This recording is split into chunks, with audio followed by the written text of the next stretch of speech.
দেখো আজকে তোমাদের সামনে আমি আলোচনা করব অষ্টম অধ্যায়ের একটা টপিক, সেটা হচ্ছে তড়িৎ রাসায়নিক কোষ। তাহলে তোমাকে বলা হয় যে তড়িৎ রাসায়নিক কোষ কাকে বলে? তড়িৎ রাসায়নিক কোষ হচ্ছে যে তড়িৎ কোষে বিদ্যুৎ শক্তি রাসায়নিক শক্তিতে রূপান্তরিত হবে এবং রাসায়নিক শক্তি বিদ্যুৎ শক্তিতে রূপান্তরিত হবে, তাকে তড়িৎ রাসায়নিক কোষ বলে।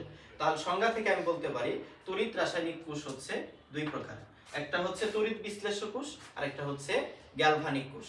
তাহলে তোমাকে যদি বলা হয় যে তড়িৎ বিশ্লেষ্য কোষ কাকে বলে, তাহলে তুমি বলবা যে তড়িৎ রাসায়নিক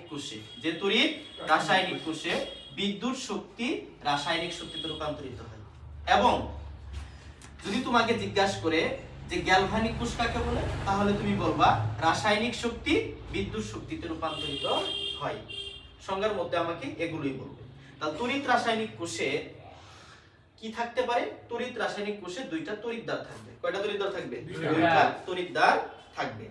একটি তড়িৎদ্বার হবে অ্যানোড, আরেকটা তড়িৎদ্বার হবে ক্যাথোড। তড়িৎদ্বার একটা হচ্ছে অ্যানোড আর একটা হচ্ছে ক্যাথোড। অ্যানোডে কি ঘটবে? জারণ ঘটবে।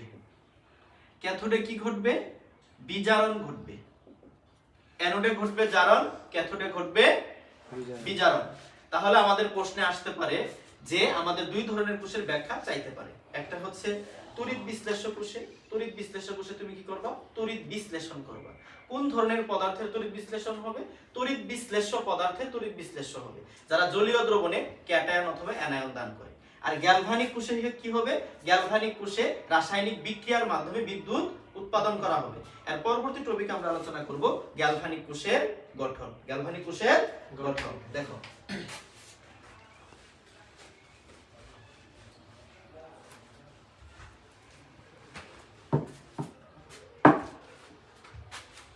তাহলে আমরা লিখব সবাই গ্যালভানিক কোষের গঠন।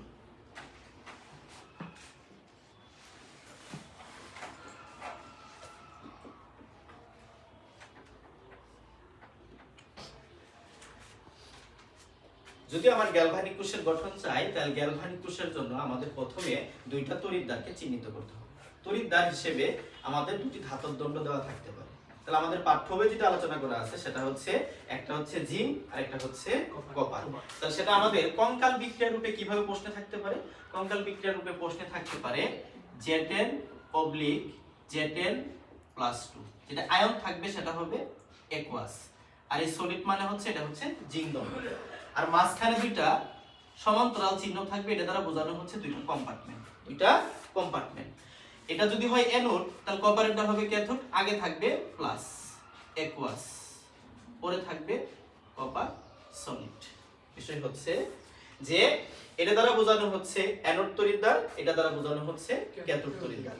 এর সাহায্যে তোমাকে বলবে একটা গ্যালভানিক কোষ তৈরি করো। এটা হচ্ছে গ্যালভানিক কোষের কঙ্কাল বিক্রিয়া। গ্যালভানিক কোষের কঙ্কাল বিক্রিয়া যখন আমি এর সাহায্যে গ্যালভানিক কোষ তৈরি করব, তখন আমি লিখব যে গ্যালভানিক কোষের গঠন। তাহলে গ্যালভানিক কোষের জন্য অ্যানোড হিসেবে Z10/Z10+2 আয়ন তড়িৎদ্বার এবং ক্যাথোড হিসেবে Copper+2/কপার আয়ন তড়িৎদ্বার নেই। তারপরে আমাকে নিতে হবে দুটি কাজপাত্র। একটি কাজপাত্র নেই, একটি কাজপাত্রে জিঙ্ক সালফেটের জলীয় দ্রবণ, অপর কাজপাত্রে নিতে হবে আমাকে কপার সালফেটের জলীয় দ্রবণ। যেমন আমি এখানে নিলাম যে দুইটা তড়িৎদ্বার আমার প্রশ্নে উল্লেখ আছে, আমি আবারও বলছি অ্যানোড হিসেবে নিতে হবে Z10/Z10+2 আয়ন তড়িৎদ্বার এবং ক্যাথোড হিসেবে নিতে হবে Copper+2/কপার আয়ন তড়িৎদ্বার। এর দ্বারা বোঝানো হচ্ছে দুইটা কাজপাত্র নিতে হবে। একটি কাজপাত্রে নিব জিঙ্ক সালফেটের জলীয় দ্রবণ, অপর কাজপাত্রে নিব আমি কপার সালফেট এর জলীয় দ্রবণ। যদি তোমাকে কেউ জিজ্ঞাসা করে কেন আমি জিঙ্ক সালফেটের জলীয় দ্রবণ নিব, কারণ এখানে তড়িৎদ্বার হিসেবে জিঙ্ক ব্যবহৃত হয়েছে। যদি তোমাকে কেউ জিজ্ঞাসা করে এখানে তুমি কপার সালফেট কেন নিবা, তোমার অ্যানসার হচ্ছে এখানে আমি তড়িৎদ্বার হিসেবে কপার ব্যবহার করেছি। অর্থাৎ যখন আমি একটি কাজপাত্রে জিঙ্ক সালফেটের জলীয় দ্রবণ নিব, অপর পাত্রে যখন আমি কপার সালফেটের জলীয় দ্রবণ নিব, সেই জলীয় দ্রবণগুলোর মধ্যে তোমাকে তড়িৎদ্বার স্থাপন করতে হবে। তড়িৎদ্বার কি করতে হবে স্থাপন করতে হবে অর্থাৎ জিঙ্ক সালফেটের জলীয় দ্রবণের মধ্যে অ্যানোড তড়িৎদ্বার স্থাপন করব এবং কপার সালফেটের জলীয় দ্রবণের মধ্যে ক্যাথোড তড়িৎদ্বার স্থাপন করব। তার মানে আমি চিত্রটা অঙ্কন করব কিভাবে আঁকবা দেখো তুমি দুইটা এর জন্য তুমি দুটি কাঁচ বা চীনামাটির পাত্র নিবা। আমি যে পাত্রটা নিলাম ধরে নাও এটা হচ্ছে কাঁচ বা চীনামাটির পাত্র। এখানে আমি দুইটা কাঁচ বা চীনামাটির পাত্র নিলাম। দেখো বলছিলাম গ্যালভানিক কোষের জন্য দুটি কাঁচ পাত্র নেই। এই একটি কাঁচ পাত্রে আমি জিঙ্ক সালফেটের জলীয় দ্রবণ নিলাম। অপর কাঁচ পাত্রে আমি কি নিলাম? অপর কাঁচ পাত্রে আমি কপার সালফেটের জলীয় দ্রবণ নিলাম। এই জিঙ্ক সালফেটের জলীয় দ্রবণটা এই পাত্রের ভিতরে কিভাবে থাকবে? এই পাত্রের ভিতরে থাকবে আয়ন রূপে Zn+2 SO4-2, এখানে থাকবে Cu+2 SO4-2। বলছিলাম দুইটি কাঁচ পাত্র নেই, তোমার দুইটা কাঁচ পাত্র নেওয়া শেষ। তার পরবর্তী বিষয় কি হচ্ছে, একটি কাঁচ পাত্রে আমি কি করব, এই যে জিঙ্ক সালফেটের জলীয় দ্রবণ আমি যেখানে নিয়েছি এখানে আমি অ্যানোড তড়িৎদ্বার স্থাপন করব এবং কপার সালফেটের জলীয় দ্রবণে আমি ক্যাথোড তড়িৎদ্বার স্থাপন করব। তাহলে এই যে আমি যে দণ্ডটা নিব এই দণ্ডটা অবশ্যই হবে জিঙ্ক দণ্ড, কারণ তুমি পূর্বেই প্রশ্নে উল্লেখ করছো এখানে অ্যানোড হিসেবে আমাকে কি নিতে হবে? জিঙ্ক নিতে হবে। আর এখানে আমি কপার যোগ করব কারণ আমি ক্যাথোড হিসেবে কপার তড়িৎদ্বার নিয়েছি। ওকে, এই তড়িৎদ্বার দুটিকে তড়িৎ উপকরণ সহ কি করতে হবে? যোগ করতে হবে। কেন তড়িৎ উপকরণ সহ যোগ করতে হবে? তোমার এখানে যে বিদ্যুৎ উৎপন্ন হচ্ছে এটা তোমাকে কি করতে হবে? বুঝাইতে হবে যে বিদ্যুৎ এখানে উৎপন্ন হচ্ছে। তার মানে দেখো যখন আমি অ্যানোড এবং ক্যাথোড তড়িৎদ্বারটা যোগ করব, এটা হচ্ছে অ্যানোড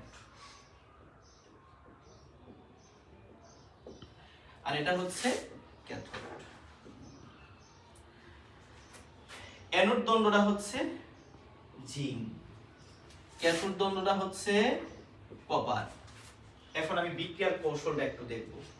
যখন আমি অ্যানোড এবং ক্যাথোড তড়িৎদ্বার দুটিকে যোগ করব, যোগ করার ফলে দেখা যাবে এই ক্ষেত্রে জিঙ্ক দণ্ড ক্ষয় হচ্ছে।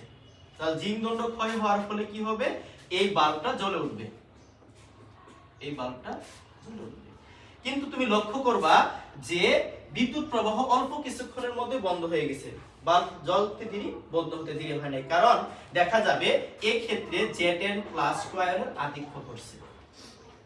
Zn+2 আয়নের আধিক্য ঘটে আর এই ক্ষেত্রে SO4-2 আয়নের আধিক্য ঘটে। দেখো এই ঘটনা কেন ঘটলো? দেখো এই ক্ষেত্রে যখন জিঙ্ক আয়নের আধিক্য ঘটলো এখানে সালফেট আয়নের আধিক্য ঘটলো। বিষয়টা আমি একটু ক্লিয়ার করি। দেখো যে এই ক্ষেত্রে যখন সালফেট জলীয় দ্রবণ যখন নিয়েছি এখানে কিন্তু নির্দিষ্ট মোল সংখ্যক সালফেট ছিল, এখানে কিন্তু নির্দিষ্ট মোল সংখ্যক কপার সালফেট ছিল। যখন জিঙ্ক দণ্ড ইলেকট্রন ত্যাগ করলো এই জিঙ্ক আয়নগুলো কিন্তু এক্সট্রা চলে আসলো, অতিরিক্ত চলে আসলো, এটা কিন্তু পূর্বে ছিল না। যখন এখান থেকে কপার আয়নগুলো দণ্ডের কাছে চলে গেল, নির্দিষ্ট সংখ্যক সালফেট আর কপার থাকলেও কপারটা দণ্ডেতে জমা হওয়ার কারণে সালফেট মূলক কিন্তু মুক্ত হইল। এর জন্য সালফেট আয়নের কি ঘটলো? আধিক্য ঘটলো। আর এই ক্ষেত্রে Zn+2 আয়নের আধিক্য ঘটে। দুইটা আয়নের আধিক্য ঘটার ফলে বিদ্যুৎ প্রবাহ কি হয়ে যায়? বন্ধ হয়ে যায়। তাহলে বিদ্যুৎ প্রবাহটাকে সচল রাখার জন্য আমরা ইউ আকৃতির একটা লবণ সেতু ব্যবহার করি। ইউ আকৃতির লবণ সেতু ব্যবহার করি। উক্ত লবণ সেতুতে পটাশিয়াম ক্লোরাইডের লবণ ব্যবহৃত হয়। এই পটাশিয়াম ক্লোরাইডের লবণকে ঘন করার জন্য আমরা এই ক্ষেত্রে আগার আগার ব্যবহার করি, সাথে জেলিন নেই রূপ নেই। এর ফলে এই আয়নের অসমতাগুলো দূর হয়, কোষটা দীর্ঘস্থায়ী। লবণ সেতুর গুরুত্বে আমরা পরবর্তী টপিকে ব্যাখ্যা করব। তবে এখন আমি সামারি রূপে এই গ্যালভানিক কোষটা আবার তোমাদের মাঝে ব্যাখ্যা করছি, তুমি কিভাবে খাতায় লিখবা। খাতায় লেখার জন্য আমার এই টপিকটা সুন্দরভাবে তুমি দেখো। বিষয় হচ্ছে যে গ্যালভানিক কোষের জন্য অ্যানোড হিসেবে Zn+2 আয়ন তড়িৎদ্বার নেই এবং ক্যাথোড হিসেবে Copper+2 কপার আয়ন তড়িৎদ্বার নেই। দুটি কাঁচ পাত্র নেই, একটি কাঁচ পাত্রে জিঙ্ক সালফেটের জলীয় দ্রবণ নেই, অপর কাঁচ পাত্রে কপার সালফেটের জলীয় দ্রবণ নেই। পরবর্তী বিষয় হচ্ছে জিঙ্ক সালফেটের জলীয় দ্রবণের মধ্যে অ্যানোড তড়িৎদ্বার এবং কপার সালফেটের জলীয় দ্রবণের মধ্যে ক্যাথোড তড়িৎদ্বার স্থাপন করে তড়িৎ উপকরণ সহ পরিবাহিতার দ্বারা সংযুক্ত করি। সংযুক্তকরণের পর নিম্নের বিক্রিয়াটি কি হয়? সংঘটিত হয়। এই কথা লেখার পরে আমি বোর্ডে যেভাবে চিত্র অঙ্কন করেছি তুমি এইভাবে চিত্রটা দিবা, তারপরে অ্যানোড ক্যাথোড বিক্রিয়া দিবা। তাহলে তুমি লিখবা অ্যানোড, পরে লিখবা ক্যাথোড। এই যে তুমি যে অ্যানোড লিখছো, অ্যানোডে জারণকে ঘটাবে, তুমি অ্যানোড হিসেবে যে জিঙ্ক দণ্ড ব্যবহার করেছো সেটাই জারণ ঘটাবে। তার মানে হচ্ছে অ্যানোডে জ্যাটেন সলিড, তীর চিহ্ন দিলা, সেই ইলেকট্রন কি করবে? ত্যাগ করবে। কয়টা ইলেকট্রন ত্যাগ করবে? তুমি জানো জিঙ্ক দুটি ইলেকট্রন ত্যাগ করবে।